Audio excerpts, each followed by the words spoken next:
Izin Yang Mulia, untuk tahun 2023 yang bantuan El Nino ada yang dalam bentuk bantuan beras itu disalurkan oleh Bappenas, dan untuk BLT tadi yang dalam bentuk cash atau tunai itu disalurkan oleh Ibu Mensos yang tadi disampaikan.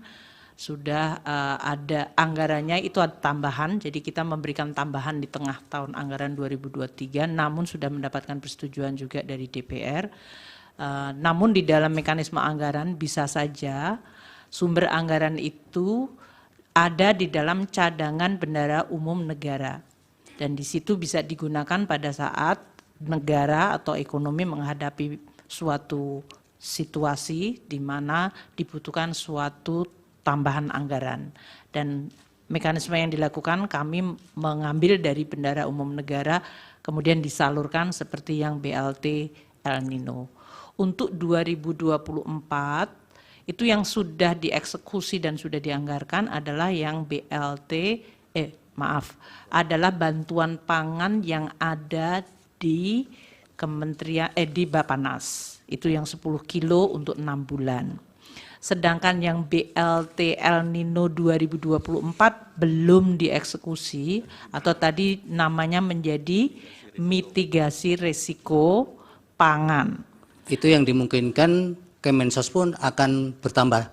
Akan ditambahkan anggarannya, namun tadi Bu Mensos mengatakan belum memulai. Sampai hari ini kami di Kementerian Keuangan belum mendapatkan dokumen dari Kemensos untuk bisa mengeksekusi bantuan mitigasi pangan tersebut. Jadi belum ada pelaksanaannya. Kalau yang berkaitan dengan 6 tahun terakhir pelaksanaan atau pencairan anggaran di Januari Februari ajek tadi Ibu, tapi ada di 2023 mengalami pengecualian karena ada koordinasi dengan perbankan, tadi maksudnya apa Ibu? Jadi begini Bapak, jadi mohon maaf setelah kita dalami, kan kenapa penyerapan itu kecil. Nah ternyata ada yang daerah misalkan kayak Aceh, itu dia harus nyebrang orang itu. Dia harus nyebrang kalau ngambil karena tidak ada ATM, tidak ada pos, sehingga dia harus nyebrang. Nah mereka itu nyebrangnya yang diterima itu paling banyak 450. Nyebrangnya itu butuh 600.000 gitu. Sehingga kemudian mereka nggak ambil karena atau diambil di akhir tahun gitu karena Mbak sesuai. Iya, begitu. Nah, kemudian ada lagi yang bank seperti di daerah Bali. Itu ada di daerah di mana bank BTN itu nggak ada di kabupaten itu. Sehingga dia butuh untuk membayar transport, untuk mengambil bank itu di kabupaten yang lain itu lebih banyak daripada yang dia terima. Itu yang kemudian kita rapatkan dengan Himbara yang tadi saya sampaikan ada Pak Wamen BUMN datang untuk bagaimana ini. Jadi kami pindah bank, yang bisa bank apa di situ? Kami pindah bank, kita ganti banknya. Kemudian ini gimana? Ada yang penyerapan 3 bulan. Itu kenapa nggak bisa yang baru? Jadi misalkan bapaknya ini meninggal, kita ganti dengan nama anaknya penerima. Itu bank tidak bisa serta-merta mengganti nama ini. Butuh waktu 3 bulan untuk sampai jadi rekening itu. Akhirnya kemudian disepakati, di situ ada seluruh bank, kemarin rapat dengan kami, di seluruh bank, sehingga dan PT Pos disepakati untuk penerima baru, itu disalurkan lewat PT Pos, karena PT Pos bisa 1 minggu. Dia bisa mengeluarkan rekening itu. Sehingga saat itu kita butuh, itu yang pertama. Masalah yang kedua adalah beberapa temuan BPK, kita juga nggak berani melangkah itu. Kenapa? Contohnya misalkan, ditemukan oleh BPK itu, PNS itu penerima, gitu. Nah kami butuh waktu, apa iya dia PNS, betul, atau bukan, gitu. Jadi itu salah satu kenapa di 2023 itu agak mundur. Jadi temuan itu ada yang mohon maaf, dia masuk di datanya AHU. AHU itu di Kementerian Kumham. Dia sebagai di situ ditulis sebagai komisaris perusahaan A. Tapi ternyata setelah kita cek ke lapangan dia hanya cleaning service. Ya, akhirnya bisa kita klarifikasi dengan BPK bahwa ini orang miskin. Lah kalau namanya dipakai di sini kan ya bukan salah orang ini gitu kan, Pak. Ternyata kita bisa tunjukkan dan alhamdulillah yang 2023 kita clear soal itu.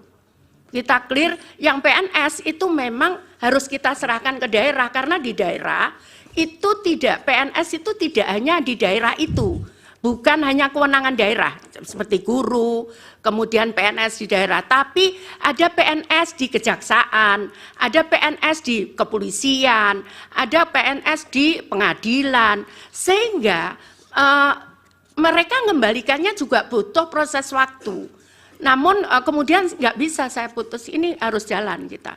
Ya sudah ada beberapa temuan lagi yang seperti itu modelnya. Iya, kemudian di 2024 Januari Februari sudah normal Ibu? Ya normal, alhamdulillah normal. Jadi yang apa namanya itu malah di tahun 2021 saat awal COVID itu saya persis masuk 2 Januari kita keluarkan karena saat itu COVID. Baik, kalau berkaitan dengan pengusulan anggaran tahun yang akan berjalan tahun berikutnya, ya. Untuk El Nino itu Kemensos apakah itu memang kebijakan tersendiri ataukah itu harus diusulkan juga dari kementerian terkait termasuk kami nggak bisa berani mengusulkan Bapak termasuk yang tahun-tahun sebelumnya? Iya, kami nggak berani mengusulkan karena kami kan nggak tahu ke kondisi keuangan apakah bisa apa enggak. Kami nggak berani. Biasanya diadakan rapat kemudian disepakati apa begitu. Karena kami tidak berani karena kan kami tidak tahu ya. Makro kondisi ya, sudah, makro artinya masalahnya. Ibu tidak mengusulkan ya? Ya, tidak ada mengusulkan. Bu Menteri Keuangan ada tambahan? Jadi tadi yang disampaikan oleh Ibu Mensos dengan 2023 yang tadi masih ada penataan kembali data maupun penyalurannya dengan perbankan maupun pos. Memang realisasi Januari Februari hanya kurang dari 1 triliun.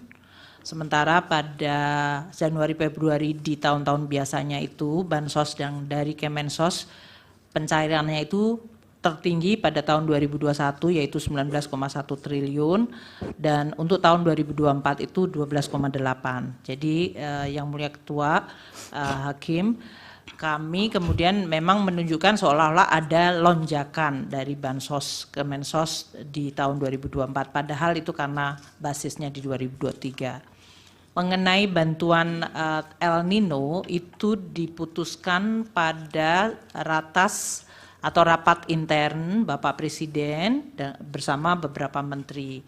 Pertama waktu itu bicara mengenai data, termasuk pembahasan mengenai adanya data Reksosek, yaitu mengumpulkan semua data dari rumah tangga di Indonesia yang diharapkan bisa menjadi suatu data bersama untuk tadi yang disampaikan oleh Yang Mulia Hakim mengenai pentingnya untuk koordinasi data.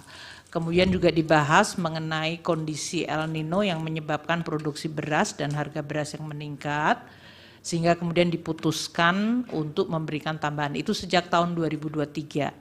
Dan eksekusinya untuk bantuan pangan sejak September 2023. Kalau ada keputusan rapat tersebut, maka kemudian proses anggarannya, kalau eksekutornya adalah Bappenas, maka Bappenas akan mengajukan anggaran kepada kami di Kementerian Keuangan berdasarkan keputusan rapat Presiden atau rapat internal bersama Presiden, Wapres, dan beberapa menteri. Itu yang biasanya dilakukan, Bapak. Yang ratas itu Ibu masih ingat waktunya kapan? Yang pembahasan khusus El Nino?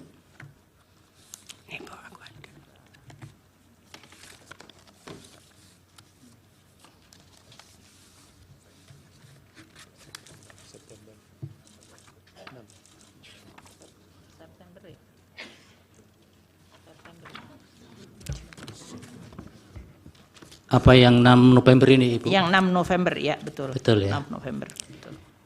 Nah, apakah ketika pembahasan soal El Nino itu khusus itu Ibu, memang masih ada penegasan bahwa mitigasi soal El Nino ini masih sudah selesai atau kan masih memang diproyeksikan sampai kapan diratasi itu, Ibu?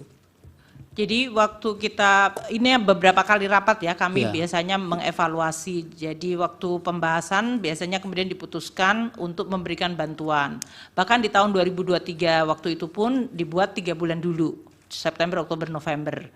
Kemudian kita melihat bahwa El Nino masih berjalan, maka kemudian pada bulan November itu ditambahkan untuk sampai dengan Desember, dan karena dari BMKG dan kemudian dari BRIN menyampaikan bahwa El Nino akan maju meluncur terus di 2024, maka untuk bantuan pangan untuk El Nino itu diberikan sampai dengan 2024, 6 bulan. Untuk mengcover kemungkinan terjadinya disrupsi dari sisi panen dan ketidakpastian. Itu yang dilakukan pada saat keputusan mengenai bantuan pangan El Nino. Untuk bantuan cash, memang waktu itu karena dari Ibu Menteri Sosial masih mengeksekusi dengan PKH dan tradisional program regulernya, memang kemudian dilihat apakah diperlukan tambahan bantuan tunai tersebut.